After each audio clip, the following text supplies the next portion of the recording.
তোমাও খাও, রূপমের গন্ধ পাও। এই রূপম, তোমার নামে এত নালিশ শুনতে পেয়েছি আমি। এখন তোমাকে আমি ধরে নিয়ে আসবো আমার কাছে। এই রূপম, তুমি নাকি শুধু মোবাইল দেখো, শুধু বাইরে বের হয়ে যেতে চাও, কিছু খেতে চাও না, পড়াশোনাও করতে চাও না রূপম। এত সাহস কোথায় পেয়েছ রূপম? তুমি জানো না রূপম, লালটু ভূত ছোট ছোট দুষ্টু দুষ্টু বাবুদের ধরে ধরে খায় রূপম। এটা জানার পরেও তুমি কেন এত দুষ্টামি করো রূপম? শেষবারের মতো বলে দিচ্ছি রূপম, তুমি যদি এভাবে দুষ্টুমি করতে থাকো তাহলে আমি তোমাকে ধরে নিয়ে আসবো আমার রাজ্যে। আমার রাজ্যের নাম লালটু ভূতের রাজ্য। এই রাজ্যে তোমার মতো অনেক দুষ্টু বাবু আছে, যারা ঠিক মতো খায় না, ঘুমায় না, শুধু ফোন দেখে, বাইরে বেরিয়ে যায়, সবার সাথে দুষ্টামি করে।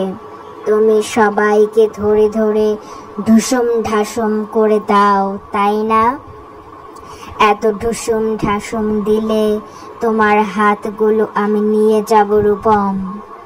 তারপরে আমার ক্ষুধা লাগলেই টপ টপ করে খেয়ে ফেলবো রূপম।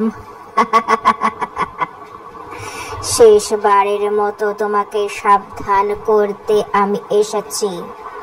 আমার নাম হচ্ছে লালটু ভূত। দুষ্টু বাবুদের সাথে আমি মিশি না।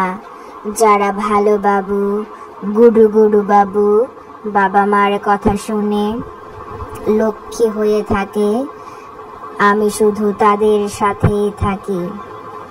তোমার সাথে আমি তো আজ থেকে আর থাকবো না রূপম। কিন্তু তুমি যদি আমাকে কথা দাও, তুমি গুড বয় হয়ে যাবে, দুষ্টামি করবে না, তাহলে তোমাকে আমি ছেড়ে দিতে পারি। এখন তুমি চিন্তা করে আমাকে জানাও, তুমি কি গুড বাবু হবে নাকি পচা বাবু হবে? গুড বাবুরা বাবা মার কথা শোনে রূপম, সুন্দর করে সব কিছু খায়, মাছ, মাংস, ডিম, দুধ, শাক, সবজি, ফলমূল সব খায়। তারা বাইরে বের হয়ে যায় না, কারোর সাথে ঢুসুম ঢাসুম করে না, বুঝেছো রূপম?